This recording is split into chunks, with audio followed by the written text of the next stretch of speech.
Elle est là, notre Lulu. Bonjour ma Lulu. Bonjour Sébastien. Oh, je suis content de te retrouver, ma Lulu. Alors, c'est quoi la vie du jardinier là quand il pleut tellement en ce moment? Ça va Moi j'aime bien.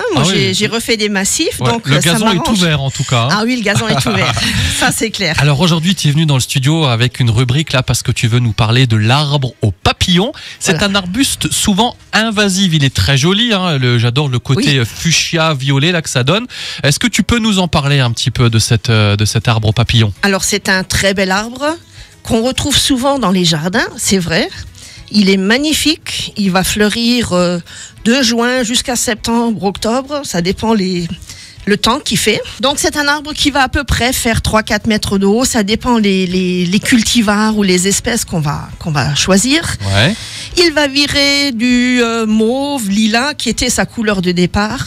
Ça peut être du rouge, ça peut être du blanc, ça peut être même du jaune. Enfin, il y a même du blanc maintenant. Donc c'est quelque chose qui est très, très, on va dire, simple de cultiver. Il va prendre un sol. D'ailleurs, il s'en fout de son sol parce que il faut juste Il est pas schneegisch. Non, il n'est pas schneegisch du tout. Il résiste très bien à la sécheresse. Mais il y a deux choses qui sont, comment on va dire, négatives. C'est qu'il va s'étendre, il va se semer, il va faire des semis spontanés. D'où le côté invasif, quoi. Voilà, exactement. Il va s'installer un peu partout. Donc, sur les terrains où il y a des friches, des choses comme ça, ça, il va adorer. Il adore. Il faut pas oublier que dans un pied de Buddleia, il y a à peu près 3 millions de graines. Oh yes. Donc, oui. si on n'élimine pas au fur et à mesure... Donc, faut couper, tailler?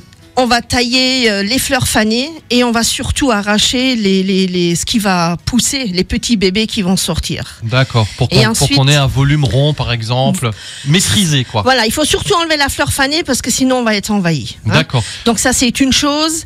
Et puis après, c'est vrai que ça s'appelle l'arbre aux papillons parce que ça attire beaucoup de papillons. Beaucoup d'abeilles, des choses comme ça.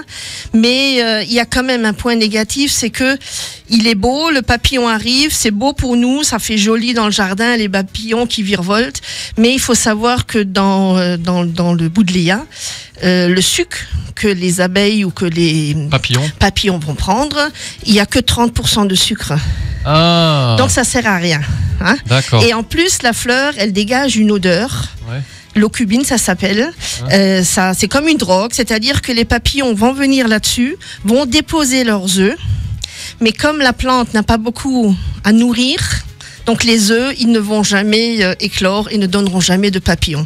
Donc la biodiversité est quand même plus ou moins. Donc on n'en met qu'un seul dans le jardin, quoi. Et encore limite, quoi. Alors on va en mettre un. On va essayer de choisir une sorte qui ne se ressème pas parce qu'il existe beaucoup de nouveaux cultivars. Oui, parce que le plus répandu. Tu nous as mis quelques références sur le site. Voilà, exactement. Le plus répandu est quand même le Davidi et c'est à partir de là qu'on a fait beaucoup de cultivars. Ensuite, il existe des sortes botaniques qui sont très très belles, qui montent en hauteur 3-4 mètres et qui retombent. D'accord. Donc c'est très joli aussi, mais il faut vraiment le garder à l'œil.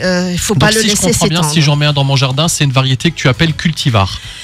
Si on choisit un cultivar, oui. Donc ce sera pas un Davidi, ce sera un cultivar du Davidi. Le cultivar, on a pris le Davidi, on a sorti les mauvaises choses, les mauvais gènes et on lui a mis d'autres gènes dedans.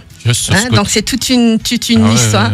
Mais bon, il faut pas avoir une mauvaise, une mauvaise conscience. On va mettre beaucoup d'autres choses à côté pour que nos abeilles, nos papillons puissent bien vivre. On va mettre du thym, on va mettre beaucoup d'aromates, on va mettre de la lavande, des choses comme ça. Ouais, et une dernière question au niveau de Radafildwasht? Non, pas du tout. C'est une plante, voilà. Il n'y a pas besoin d'eau, pratiquement pas besoin d'eau, et il n'y a pas besoin d'engrais. Et il y a une chose qui est très bien, on s'en occupe une fois dans l'année, on le coupe à 20 cm du sol au printemps. Voilà, on a parlé aujourd'hui de l'arbre aux papillons, on aurait encore tellement de choses à dire. Oui. Mais on a fait, Lulu, tu as fait un super boulot là, tu as mis un beau papier sur le site, un bel article où vous avez les espèces qu'il faut savoir, les petits conseils, les différentes variétés qu'on peut semer chez nous. Merci beaucoup d'avoir pris un peu de ton temps ce matin pour venir à la radio. Pas de souci. Tu reviens dans 15 jours? Je reviens dans 15 jours. Merci beaucoup ma Lulu, je t'embrasse. Bonne semaine.